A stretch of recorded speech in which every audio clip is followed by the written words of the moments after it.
Hi friends, तो आज हम लोग देख रहे होंगे वोल्टेज डिवीजन रूल वीडीआर और एक और देखेंगे हम लोग करंट डिवीजन रूल। ठीक है, तो वो क्या होता है कि अगर मेरा जो सर्किट है वो इस फॉर्म में हो, ठीक है, और यहाँ पे हम लोगों को वोल्टेज जो है हम लोगों को ये दोनों रेजिस्टेंस से मान लो कि V कनेक्टेड है, ठीक है, और इसके अक्रॉस V1 है वोल्ट और इसके अक्रॉस V2 है वोल्ट। ठीक है, तो जो हमारा वोल्टेज V1 और V2 फाइंड आउट करने के लिए हम कर सकते हैं, उसका फार्मूला हम लोगों को जनरली देखना होता है करंट डिवीजन रूल में।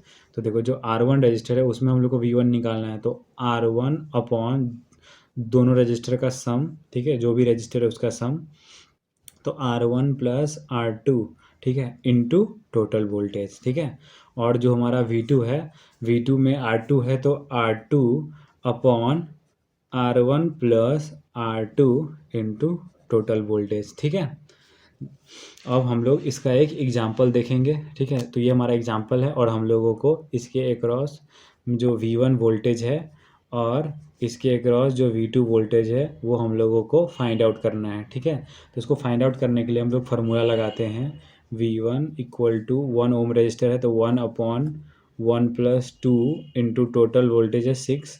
ठीक है, तो ये हो जाएगा हमारा 1/3 इंटू 6। ठीक है, ये आ गया हमारा 2 वोल्ट। ठीक है, और ये V2 में 2 ओम रजिस्टर है तो 2 लिख दिए, और अपॉन टोटल रेजिस्टेंस तो ये हो गया हमारा 1/2, तो ये हो गया इंटू 6, तो ये हो गया हमारा 2/3 इंटू 6।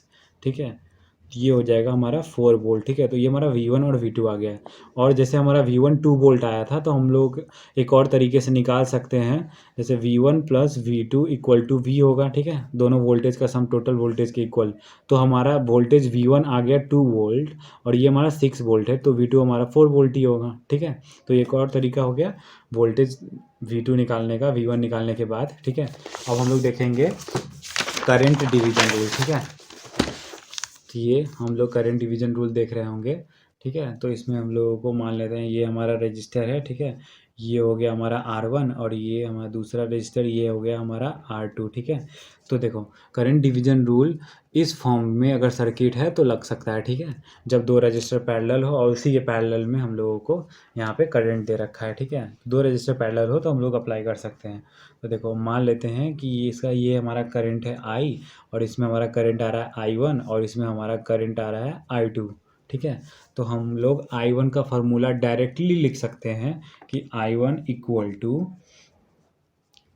जो हमारा करंट जिस तरफ होता है I1 उसके सामने जो रजिस्टर होता है उसको हम लोग ऊपर लिखेंगे R2 अपॉन टोटल रजिस्टर, जितना रजिस्टर है उसका सम। ठीक है, इनटू टोटल करंट। ठीक है, ये हमारा I1 का फार्मूला हो गया। ठीक है, और ये हम लोग I2 के लिए क्या लिखेंगे, अब I2 करंट है, अब मैंने बोला उसके अपोजिट में जो होता है रजिस्टर उसको लिखेंगे ऊपर। तो देखो R1 upon R1 plus R2 total, ठीक है, इनटू I, ये हो गया हमारा I2। ठीक है, ये I2 निकल गया। अब इसका एक एग्जांपल देख लेते हैं, ये हमारा एग्जांपल हो गया। ठीक है, तो देखो एग्जांपल में क्या है, इसमें हमारा फ्लो हो रहा होगा I1 करंट और इसमें हमारा फ्लो हो रहा होगा I2 करंट। ठीक है, और ये 10 एम्पेयर हमारा टोटल I दिया हुआ है। ठीक है, तो I1 इक्वल टू, अब सामने वाला 3 है तो 3/3 और 2 को सम करेंगे तो हो जाएगा 5। ठीक है, और टोटल है हमारा 10। ठीक है, तो ये हो गया हमारा 6 एम्पेयर I1 करंट। ठीक है, और I2 हो गया हमारा, अब देखो I2 करंट निकालना है तो उसके अपोजिट में जो रजिस्टर है वो लिखेंगे अप में, और नीचे हो जाएगा हमारा 3 + 2 टोटल रजिस्टर का सम तो 5 है, और इंटू 10 कर देंगे तो ये हमारा 2 × 2 4 एम्पेयर आ गया। ठीक है, इसको भी हम लोग ऐसे कर सकते हैं, जैसे हमारा I1 आ गया तो I2 के लिए हम लोग फार्मूला ना लगाएं और हम लोग डायरेक्टली कर दें I1 plus I2 equal to total current होगा। ठीक है, टोटल करेंट होगा तो I1 हमारा 6 एम्पेयर आया था, तो हमारा I 10 एम्पेयर दे रखा है तो हमारा I2 तो अपने आप 4 एम्पेयर हो गया। ठीक है, तो आप ऐसे भी कर सकते हो। ठीक है।